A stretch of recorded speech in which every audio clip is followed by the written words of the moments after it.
तो आज हम माइक्रोसॉफ्ट एक्सेल के जिस टॉपिक को कवर करने वाले हैं वो है टेक्स्ट टू कॉलम। तो सबसे पहले मैं आपको ये बताता हूं कि टेक्स्ट टू कॉलम हम यूज कब करते हैं। ये देखें, टेक्स्ट टू कॉलम हम यूज उस वक्त करते हैं जब आपके पास कुछ डाटा है जो कि एक सेल में लिखा हुआ है और आप ये चाहते हो कि इस एक सेल में लिखे हुए डाटा को मैं डिफरेंट कॉलम्स में ले जाऊं। फॉर एग्जाम्पल, अब यहाँ देखें, ये मैंने कुछ नेम्स लिखे हुए हैं यहाँ पर, और इन नेम्स में क्या क्या इंक्लूडेड है, फर्स्ट नेम है, मिडल नेम है और लास्ट नेम है। जैसे यहाँ पर देखें, ये ओलिवर, जेम्स, स्मिथ, तो यहाँ पर ये 3 नेम है। तो मैं ये चाहता हूँ कि ये जो एक ही सेल में लिखा हुआ है तीनों नेम्स, इनको मैं डिफरेंट कॉलम्स में ले जाऊं, जैसा कि बी कॉलम में ले आऊं और सी कॉलम में और डी कॉलम में। मतलब ये है कि एक सेल में फर्स्ट नेम आए, दूसरे सेल में मिडल नेम आए और तीसरे सेल में लास्ट नेम आए। तो इसके लिए मैं टेक्स्ट टू कॉलम यूज करूंगा। आपने जिस डाटा को डिफरेंट सेल्स में कन्वर्ट करना है, आपने क्या करना है, उन सारे डाटा को आपने सिलेक्ट कर लेना है। उसके बाद यहाँ पर आपने जाना है डाटा टैब के अंदर। डाटा टैब के अंदर जाएंगे तो यहाँ पर आपको ये देखिए टेक्स्ट टू कॉलम का ऑप्शन मिलेगा। आपने इस पे क्लिक कर देना है। जैसे आप क्लिक करोगे तो इस तरह का डायलॉग बॉक्स आपके सामने आएगा। अब यहाँ पर आपके पास 2 ऑप्शन है, एक है डिलिमिटेड और दूसरा है फिक्स्ड विड्थ। तो आपने क्या चूज करना है, पहले हम डिलिमिटेड के फीचर्स को अंडरस्टैंड कर लेते हैं, उसके बाद मैं आपको फिक्स्ड विड्थ भी बताता हूँ। तो डिलिमिटेड पे आपने क्लिक किया, उसके बाद आपने नेक्स्ट का बटन प्रेस करना है और अब आपके पास इस तरह के ऑप्शन आएंगे। अब आपने ये देखना है कि जो आपके पास डाटा है उसका जो सेपरेटर है वो क्या है। सेपरेटर क्या होता है, ये देखो, ये फर्स्ट नेम ओलिवर, उसके बाद स्पेस है, उसके बाद जेम्स है, उसके बाद स्पेस है, उसके बाद स्मिथ है। तो यहाँ जो सेपरेटर है वो हमारे पास स्पेस है। इन जितने भी नेम्स के अंदर स्पेस है वो एज अ सेपरेटर काम कर रहा है, जो इनको सेपरेट कर रहा है। तो यहाँ पर हम क्या करेंगे, स्पेस पे क्लिक कर देंगे और ये जो टैब है इसको अनचेक कर देंगे। तो यहाँ पर आप देखो, यहाँ पर इस तरह का आपके पास एक प्रीफेस आ रहा होगा कि देखें ये जो आपका डाटा है वो इस तरह कन्वर्ट हो जाएगा 3 कॉलम्स के अंदर। और उसके बाद आपने नेक्स्ट का बटन प्रेस करना।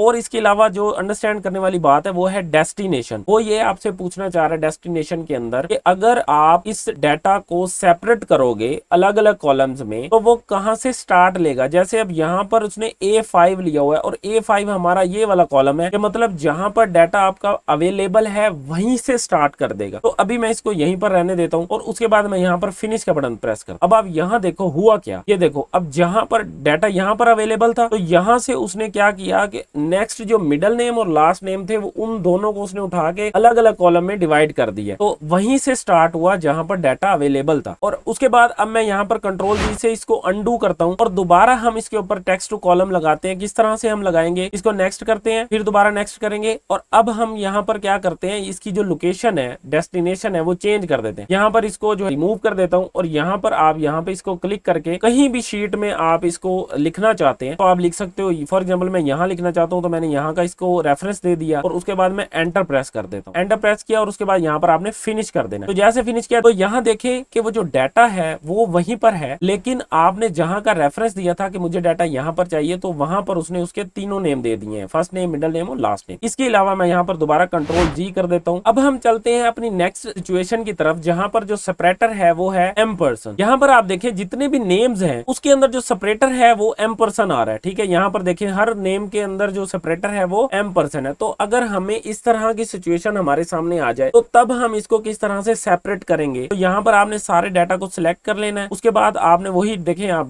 डाटा टैब के अंदर जाना है और टेक्स्ट टू कॉलम पे क्लिक करना है और डिलिमिटेड पे रहने देना है। उसके बाद नेक्स्ट पे जाएंगे और अब आपने यहाँ पर जो स्पेस है इस पे आपने अनचेक कर देना है और यहाँ पर आपने अदर पे क्लिक कर देना है। अदर पे क्लिक करने के बाद जो साइन उसको सेपरेट कर रहा है, जैसे कि अब यहाँ पर M% है तो मैं यहाँ पर M% यहाँ पर लिख देता हूँ कि जो हमारा सेपरेटर है वो M% है। जैसे मैंने M% लिखा तो यहाँ आपको एक डाटा शो कराएगा कि आपका जो डाटा है वो इस तरह से आएगा। उसके बाद यहाँ पर आपने नेक्स्ट का बटन प्रेस किया और अब आपने फिनिश कर देना। तो यहाँ पर आप देखो, क्योंकि मैंने डेस्टिनेशन वही रहने दिया था तो यहाँ पर आप देखें जो M% था वो यहाँ से गायब हो चुका है, जो M% का साइन था वो खत्म हो चुका है और जो नेम्स हैं वो अलग अलग कॉलम्स में सेपरेट हो चुके हैं। तो अगर हमारे पास इस तरह का डाटा है जहाँ सेपरेटर एट है तो हम उसको किस तरह से सेपरेट करेंगे, उसी तरह हम सारे डाटा को सिलेक्ट कर लेंगे। डाटा टैब के अंदर टेक्स्ट टू कॉलम पे क्लिक करेंगे, डिलिमिटेड पे रहने देंगे, उसके बाद नेक्स्ट करेंगे और यहाँ पर अदर में M% की बजाय यहाँ पर हम लिख देंगे ऐड और उसके बाद यहाँ पर देखें नेक्स्ट किया और उसके बाद फिनिश करेंगे। तो यहाँ पर आप देखो कि ऐड का जो साइन है वो गायब हो गया है और जो हमारा डाटा था वो डिफरेंट सेल्स के अंदर कन्वर्ट हो गया है। अब हम बात करते हैं जो दूसरा ऑप्शन है फिक्स्ड विड्थ का, वो किस तरह से काम करता है। तो हम क्या करेंगे, इस सारे डाटा को सिलेक्ट कर लेंगे, उसके बाद डाटा टैब के अंदर टेक्स्ट टू कॉलम में जाएंगे और उसके बाद अब हम सिलेक्ट करेंगे फिक्स्ड विड्थ को, उसके बाद नेक्स्ट पे क्लिक करेंगे और अब आपके पास यहाँ पर जो डाटा प्रीव्यू में देखें, यहाँ पर ऊपर आपके पास एक स्केल शो हो रहा होगा और नीचे जो डाटा का जो प्रीव्यू है वो इस तरह से शो हो रहा होगा। अब बेसिकली हम कर क्या सकते हैं, अब यहाँ पर आप जितने भी यहाँ पर क्लिक करोगे ना, फॉर एग्जांपल मैं ये चाहता हूँ यहाँ पर देखिए मैंने क्लिक किया ना, तो यहाँ पर एक कॉलम क्रिएट हो जाएगा। यहाँ पर भी आप क्लिक करोगे उतना डाटा वहां से डिवाइड हो जाएगा, सेपरेट हो जाएगा। अब यहाँ पर मैंने एक कॉलम क्रिएट किया, ये 2 कॉलम क्रिएट किए, ठीक है, यानी कि मतलब ये हुआ 1 2 3, टोटल 3 कॉलम्स में हमारा जो डाटा है वो डिवाइड हो जाएगा। क्योंकि सम टाइम इस तरह का डाटा आपके पास आ जाता है जिसके अंदर स्पेसिस जो हैं वो बहुत ज्यादा होते हैं, तो आपने उनको सेपरेट करना होता है। तो यहाँ पर आपका जो डाटा है वो 3 कॉलम्स में डिवाइड हो जाएगा। तो उसके बाद मैंने क्या किया, नेक्स्ट करेंगे और अब हम करेंगे फिनिश। तो अब आप यहाँ देखो कि जहां जहां मैंने क्लिक किया था वहां से जो डाटा है वो डिवाइड हो गया है, सेपरेट हो गया 3 कॉलम्स के अंदर। ये इस तरह आपको शेप नजर आएगी। तो मुझे उम्मीद है कि आपको ये जितनी भी सिचुएशंस हैं कि टेक्स्ट टू कॉलम की, वो सारी की सारी अंडरस्टैंड हो चुकी होंगी। और अगर आपको ये लगा कि आपको इस वीडियो से कुछ नॉलेज मिला है, तो आपसे मेरी हम्बल रिक्वेस्ट ये है कि आप इस वीडियो को लाइक करके चैनल को सब्सक्राइब कर लें, ताकि जब भी मैं नेक्स्ट वीडियो अपलोड करूं तो वो आप तक पहुंच जाए।